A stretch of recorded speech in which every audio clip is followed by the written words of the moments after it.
let's get to the nitty-gritty. So why we are here, we're here because we're gonna finally show you Project Homecoming. And I know everybody has been waiting for this, but we can actually jump right into the game and show you the monsters fighting against each other. So we have the Legend and the Unseen Elder. And this is, of course, one of the boards. Of course, we'll have faction-specific boards. So you will have ones for Scoia'tael, for Skellige, for Northern Realms, and for Nilfgaard. And of course, specific boards for Thronebreaker, which are really, really awesome. But before we show you those, we're going to show you monsters first. So let's start off by moving on to the Mulligan screen. As you can see, we're able to mulligan some cards. Yeah, the thing that you can, the difference that you can see almost immediately is whenever you mulligan a card, it doesn't go immediately to the deck. It's basically being put on the side, and that's basically it. The cards will go back to the deck as soon as you close the mulligan screen.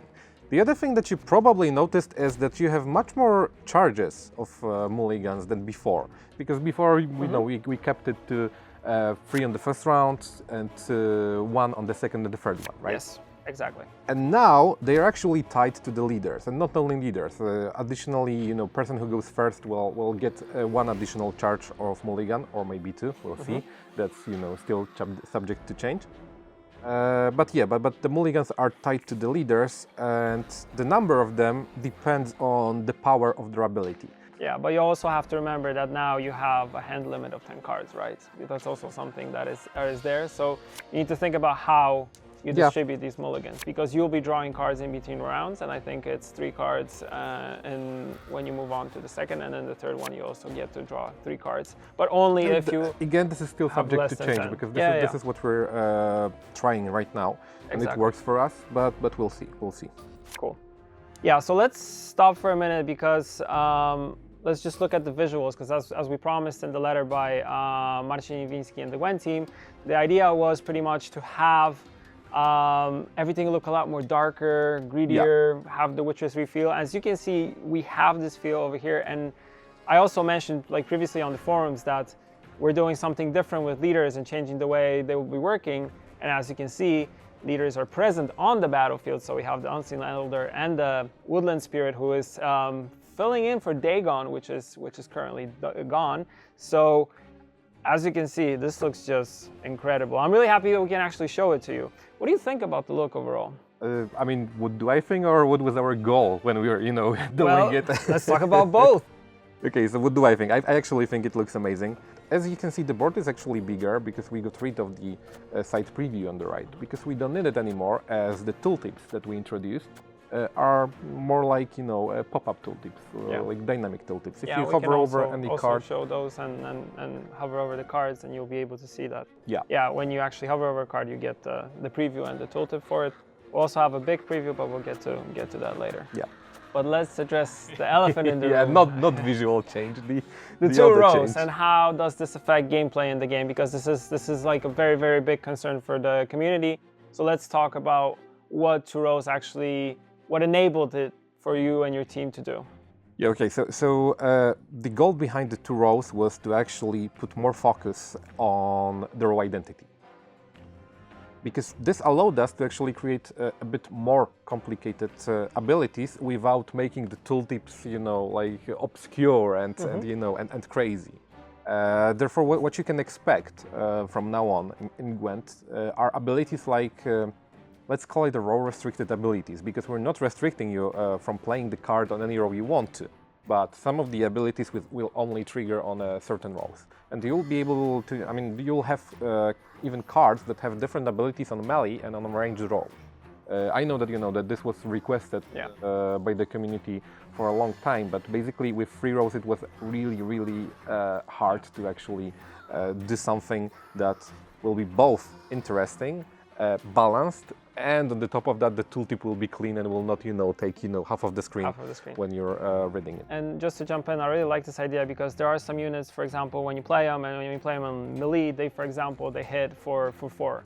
Let's say, of course, these are not proper, let's say, numbers, because all these things are subject to change. But if you place it on the range row, it does 4 damage, but you can split it on different units, so on 4 different units, so you just proc them all by 1. which is really, really cool because it opens up a whole new space when you design cards. And I really like this. The same with cards that, for example, might do damage or might boost depending on where they're placed. That's really, really cool. Also, the cards received a major overhaul, and I'm not only talking about the visuals, of course I'm also talking about gameplay, but let's focus on the first parts of the visuals. They have a new frame for it, also a lot more darker. The art is exposed a lot more, and it feels right at home with the redesigned board. What do you think about these? Again, I really love them. I much prefer this look than to the old look because it just makes art more prominent. It makes art pop out more. As we can see, there are gold cards, there are bronzes, but where are the silvers, Luigi? I knew this was coming. So yeah, there are no silver cards anymore.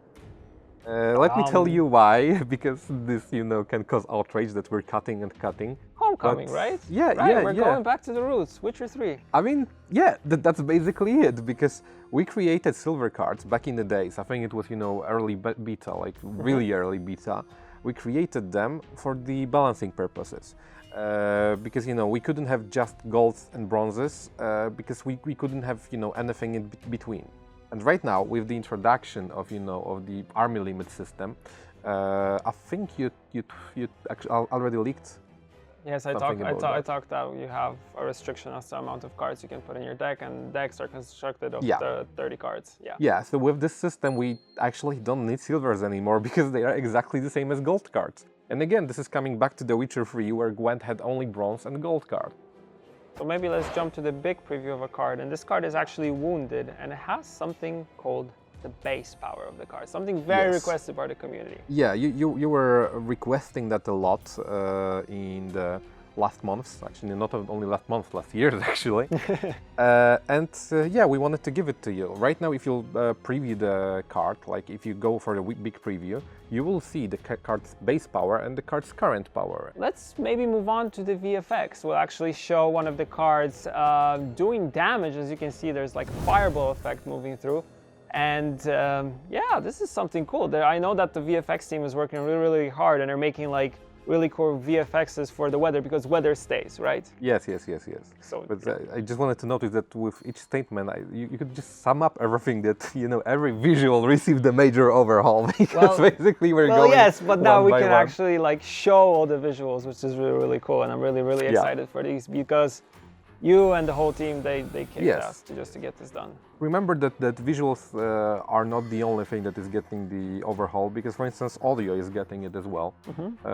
It's really hard to display, especially when we're talking. But everything is receiving a major overhaul, so the quality of the game should improve drastically. Luigi, thank you as always for joining me here in the studio, and let's wait for the next update. See you guys. Bye. See ya.